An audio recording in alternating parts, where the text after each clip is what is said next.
Let's jump right into this one. I started out with a full sheet of 3/4 inch walnut plywood, which I had to get ripped at the lumberyard to fit into my car. Then I started to break it down into all the parts that I needed using the Tracksaw. This clamp-on square from TSO is pretty cool, and it definitely made the whole process easier. I was able to get really square crosscuts. In order to keep the grain flowing around the unit, I made sure to cut the two sides and the top in the order that they're going to be assembled. It's just going to look better this way in the end. This right here is the result of having the lumberyard rip your plywood. But I was expecting that, so I told them to cut it wider than I actually needed. The measurement that I actually need is 16 inches, so to clean up the cuts, I first set my fence to a little bigger than 16 inches just to clean up the nasty lumberyard cut. I ripped all of my pieces, still just a little bit oversized, making sure the factory edge was against the fence. Then finally, I can set the fence to my actual desired width, which is 16 inches, and flip all the boards over so the nice, clean, square edge I just cut is now referencing against the fence, and now I'll have nice, clean, square edges on both sides. To make sure the pieces are consistent length, I temporarily attach them to each other using double-sided tape and cross-cut them to length with my Tracksaw. I did this for the two side pieces and to the top and bottom pieces.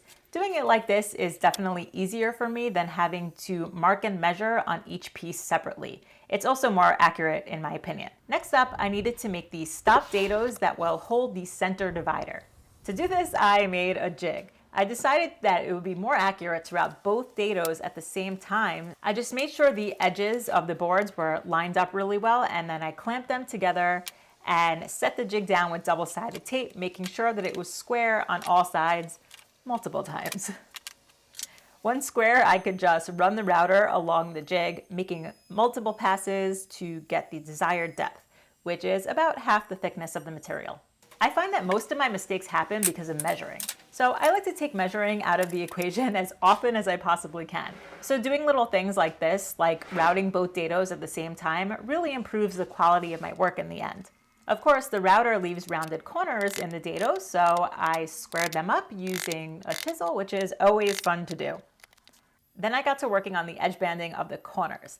The corners are going to get a really big roundover, so I needed a way to cover up the plywood edges after adding that detail, and this is what I came up with.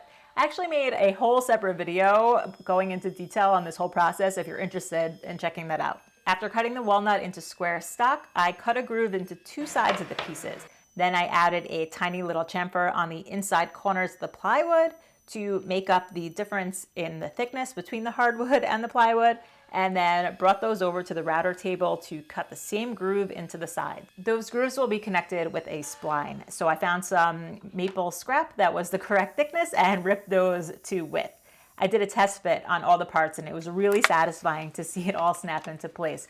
And now I could also get an accurate measurement for the center divider. Since the whole unit was now clamped on my bench and I didn't have any more room on there to cut anything, I took everything outside to a makeshift workbench.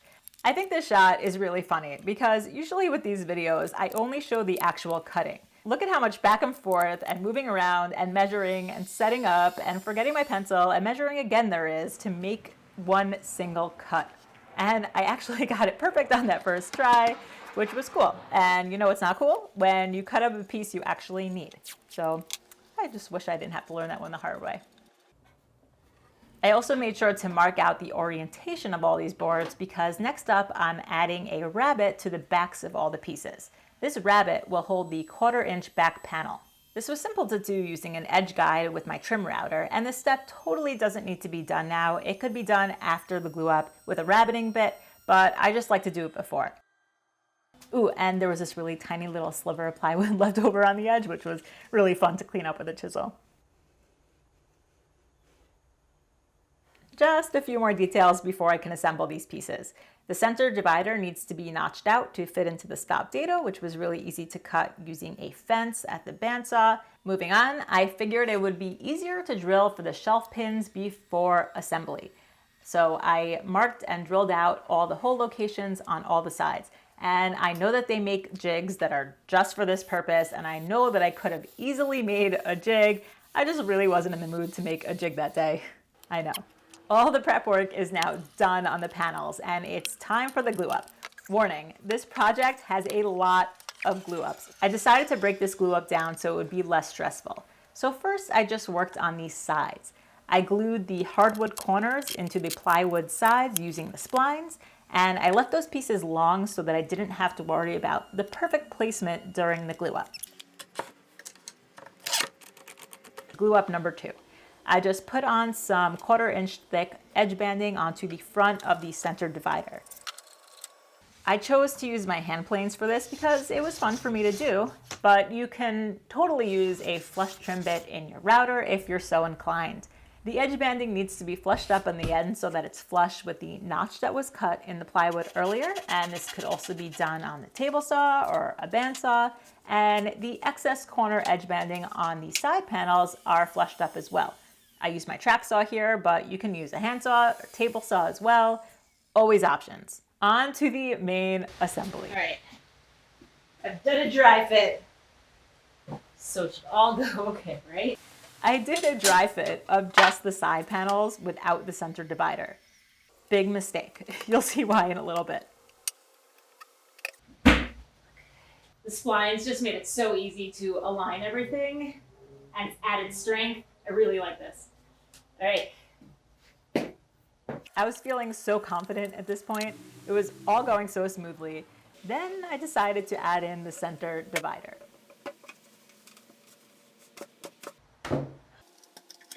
How do I close up the bottom? Shoot, do I have another one? Yes, okay. Whew. This is the one part I didn't do a dry run of. Oh, what happened here? Oh, shoot, that was from there. Ah! I like to use a toothbrush with some water just to like brush into the corners to get all the glue squeeze out. This really works well. Sorry, I'm not changing any camera angles, but kind of in a hurry right now.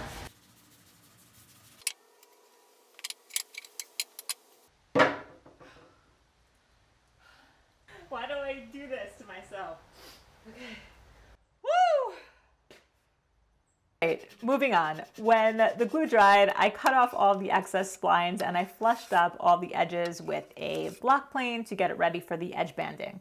Before adding the edge banding though, I needed to make a cove molding that will go on the inside corners and create the inner curve of the carcass. I used a Cove Bit in the router table to create a rounded shape, taking multiple passes so that I didn't have to take off too much material at once. Then I could cut out the section that I actually needed for the cove molding at the table saw, and using clamps for this glue up would have been pretty difficult. So instead I used a mixture of regular wood glue for lasting strength and a few dabs of CA glue to act as clamps while that wood glue dries. I thought this little corner looked so cool. Too bad it's going to be covered up in the next step, which is making some edge banding. I used my Tracksaw to joint one edge of a piece of walnut. Then with that jointed edge against the fence, I could rip it up into 1/4 inch wide strips for the edge banding at the table saw. The edge banding will meet in the corners with miters. So I put the miter attachment on my crosscut sled and cut a 45 on one end. Then use the carcass as a reference for where to cut the opposite miter and cut that on my crosscut sled as well. To get the remaining pieces, it was the same process. Line up, mark, cut, perfect. I used tape as clamps to get the edge banding on, and I used way more than this, but my camera battery died, so you get the idea. After the glue dried, I flushed up all the outside edge banding with my hand planes because I enjoy using them. It's definitely quicker to use the flush trim bit, and that's what I use to flush up the edge banding on the inside. Time to make the curve on the outer corner. I used CA glue and tape to put on a sacrificial backer piece while I made the 5/8 roundover on all the corners using a 5/8 roundover bit in my router. Off camera, I cut the two shelves to size and I added edge banding to those fronts too. The carcass is now done. Time to work on the doors. Once again, I used the Tracksaw with the TSO square to cut out both doors. Then it was time for more glue ups. I decided to add edge banding to these doors before adding the veneer, so there would be no edge banding showing on the face of the doors. I did this in 2 stages. First, I edge banded the sides of the doors, leaving the edge banding long and wide, so I don't have to stress during the glue up about the alignment. Once it was dry, I had a lot of fun with my hand planes again, but I decided to go the power tool route this time to cut off the excess on the ends. Then I could glue up the rest of the edge banding that goes on the top and bottom of the doors. I think there's still 2 more glue ups to go. Well, 1, 2, 3, 4, 5. 5 more to go.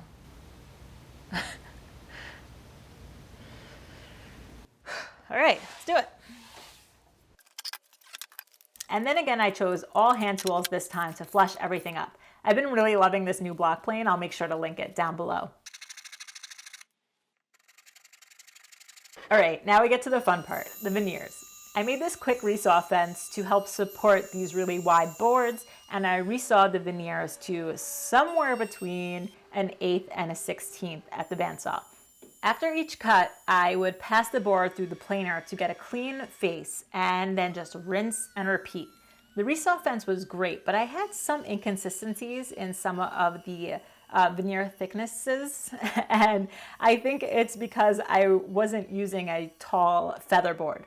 So I'm gonna have to get one of those or make one of those. The front of the doors are going to get a crazy geometric design, but you can't just veneer one side of a piece of plywood for stability reasons. It's best if both sides are veneered. So the back of the doors will just get a book matched veneer. And I'll start with that first because it's easier. The edges of the veneers were not lining up. There were like slight gaps, so I jointed all those edges with a hand plane to get seamless joints between all the pieces. The setup here was basically like a shooting board, but my shooting board wasn't big enough to hold these pieces. I just made sure to flip one piece before jointing, and that way the 2 edges that I'm planing will automatically line up, even if my plane is out of square. Also, to get the book match pattern, every other piece just has to be flipped over. It's pretty cool. Since I don't have a vacuum press, I needed to figure out a way to clamp all these veneers up. So I took some scrap 2x4s and made some cawls that will be able to put pressure on the middle of the panels, which I made sure to mark so I don't mess that up during the glue up. All right, get ready for this glue up. It's intense. I learned my lesson from the glue up of the main case that I should take things in stages. So I'm only doing the back now, which is just those veneers that I just prepared. So I stacked the cawls and a piece of melamine and the door panel on top of some scrap wood to make room for the clamps on the bottom. And then I poured a ton of glue on there. I wanted to make sure that there was also glue between all of the veneer seams before setting it tape side up on the door panel. I topped it off with another piece of melamine and decided that I had time to sandwich the other door panel in there as well. So I could kill 2 birds with 1 stone here. I repeated the same process, then topped it all off with another piece of melamine and clamped it all up, starting with the corners to make sure that nothing moved, and then added on the top cawls. You can see as I'm clamping down, the cawl lifts up on the opposite side.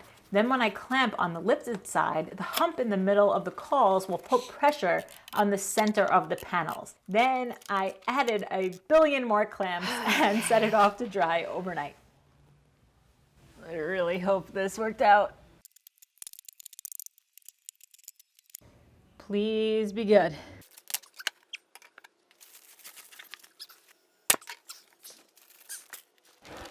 I think we're good. It was so satisfying to peel the tape away and see those seamless book matched joints. But the tape was actually really annoying to take off. This took way more time than I allotted for this task. So I thought of a better way to apply the tape for the next glue up. I know this is such a small little detail, but I find it really frustrated when such a simple task takes an annoyingly long time to complete. All right, on to the main event, the front of the doors. To do this, all I needed was a utility knife, a straight edge, and a shooting board. Don't worry, I'll show you guys how to do it without a shooting board and a hand plane in a second. So this whole process is really just repetitive. I would decide what shape I would want the piece to be and cut it out using the utility knife along a straight edge. Now, here's that little tape idea I thought of. Before applying it, I made a little loop on one end so it would be easy to take off. An extra second now is going to save me a ton of headache later on. Love it. It's really easy to cut out a random shape if it doesn't have to fit into a designated spot. So this is where it gets hard. I would try my best to trace out the desired shape and cut it out using the straight edge. So you can see here that it's not a perfect fit at all, so some finessing has to be done. I like to use my shooting board, but if you don't have hand tools, you can just clamp the piece between two scraps and shape it to fit using sandpaper. Very satisfying to see that fit together. And this goes on until the whole panel is covered and it's ready for glue.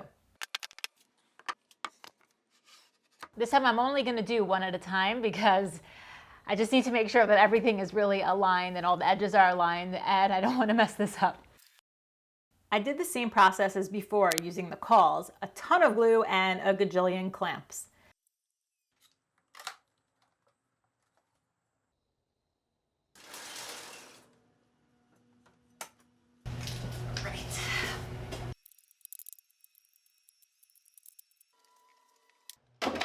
I was so excited to see how cool this was looking and that my tape idea worked. Oh yeah, so much easier to take off. I cut off all the excess with the utility knife and it was time for the second panel. Each one of these panels took me about 3 hours to cut and tape up. The hardest part about it isn't the cutting or the planing though, it's deciding where each piece would go. But I had some music going on in the background and lots of snacks, so it was kind of enjoyable. Yes, finally done. But I was happy to be done with it. Same process as before, you know the deal by now. So while this did work, I'm going to look into a vacuum press for my future veneer projects because that's a lot of clamps and a lot of sanding. So a drum sander would be amazing here also. Moving on, I worked on the base. I cut up some walnut and glued them to make the two main legs of the base. Then using my crosscut sled, I squared up one end of each piece and then cut them to final width using the freshly squared up edge against the fence. These stretchers will connect to the base using a stopped sliding dovetail. To do this, I mark a line on the fence and clear out most of the waste with a straight bit, making sure to stop at that pencil line that's on the fence. I take multiple passes until I get to the desired height, which was about half the thickness of the material, and then I swap out the straight bit for a dovetail bit. Then I round the boards again until that pencil line to create the sliding dovetail slot. This piece was too wide for me to use the stock fence for the other slot of the sliding dovetail, so I just clamped on a temporary fence and that seemed to work out fine. I repeated the same steps of first clearing out the majority of the waste with a straight bit, then making the final pass with a dovetail bit. Cool. I ripped up the material I was going to use for the stretchers and then cut them to final length using the extension fence on my crosscut sled. Pretty much maxed out the sled length here, but it worked out great. Now I could add the matching dovetails on the ends of these stretchers. I thought that I was going to have to make a new jig to do this operation, but my adjustable tenoning jig for the table saw ended up working out really great for this. I didn't change the height of the bit at all, but I moved the fence in so that it was only take off a small amount of material and that I could sneak up on the fit. I just kept moving the fence away from the bit in small increments to get the fit just right, because I know I'm going to get questions about this little block that I was using. It was just the cutoff from the stretchers that I was using as a support piece. The dovetail slots cut by the router bit are round, so I made the bottom of the sliding dovetails round to match that using a bunch of different hand tools until the stretchers were sitting slightly proud of the legs. Then I added that 5/8 roundover to the sides of the base pieces and time to glue it up. No one's ever going to see this joinery, and I could have gone with something way simpler, but I really thought that this was the strongest way to make this base, and it was actually pretty fun to do. It's also really satisfying to fit it all together. Just a little cleanup work after the glue dried to flush everything up, and I could drill all the through holes for the screws I will use to attach it. Then I drilled countersunk holes with a Forstner bit, just enough that it would hold on to the plywood bottom but not go all the way through it. Almost there, guys. Just some final touches to be done on the doors, like add the curve so that it fits inside the carcass. I drilled a hole in a scrap to use as a guideline for the curve, and then I just sanded it by hand until it fit nicely into the corner. I cut these doors oversized on purpose so that I could really finesse the fit with my block plane, and then I messed around with all of that until I liked all the reveals. To install the concealed hinges, I made a story stick to help with the alignment. I lined it up on the board, made sure that I had the perfect location to place the concealed hinge. This thing really makes it so easy to drill for this hardware. Then I used that story stick to make the marks on the carcass for the other part of the hinge.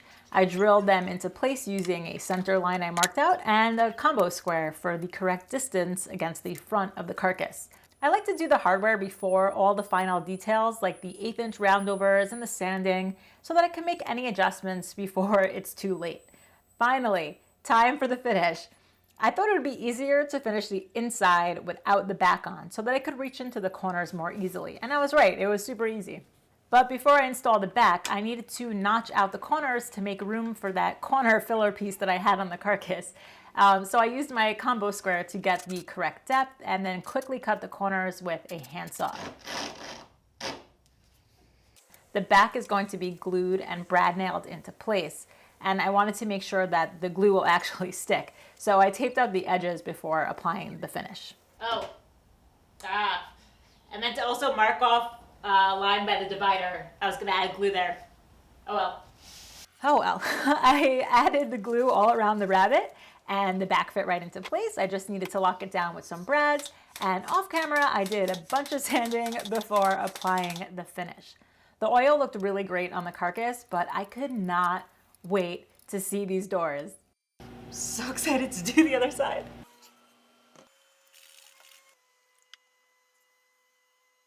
Oh my goodness.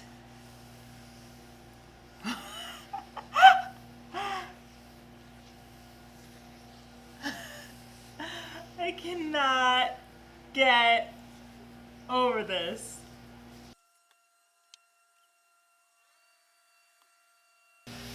Yep, that is cool. And that base is pretty cool too. Even though that joint's never going to be seen, it was totally worth it. Time to bring it all inside for final assembly. I set the base on the bottom, making sure it was centered around all the sides, and then just screwed it into place. Flipped it over, reinstalled all the hardware, and I snapped the doors into place, making any necessary adjustments. I know what you're thinking, there's something missing here. A way to open the doors. So I didn't want any hardware to detract from the crazy geometric design that's going on here. So I installed these push latches. I used a scrap that was the same thickness as the door, and I could mark off where to place it and then screwed it into place. These come with a magnet that has double-sided tape on it, so you just close the door until the magnet sticks and then screw it into the door. Super easy. Finally, I put the shelves into place and loaded it up with a ton of our favorite records. It's so awesome to see my kids get excited about this music. They've been loving learning all these new to them bands, and it is really such an amazing, much needed break from their screen time. I am so in love with how this piece turned out. I really just can't get over it. It was a ton of work, but worth it in my opinion. I really hope that you guys liked watching me figure this all out. So thank you so much to WOODCRAFT for sponsoring this video, and thank you guys so much for watching. I'll see you on the next one.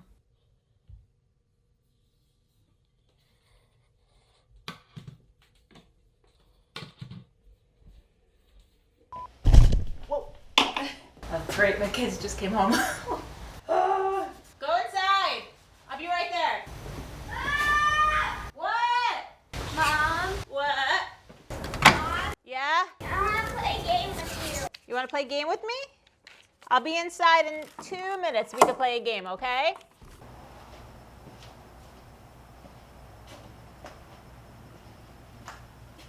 Oh. I was just looking for these. What's the sorting process here? Alphabetical. Oh. Hopefully then by then. Jackson Brown, is that J or B?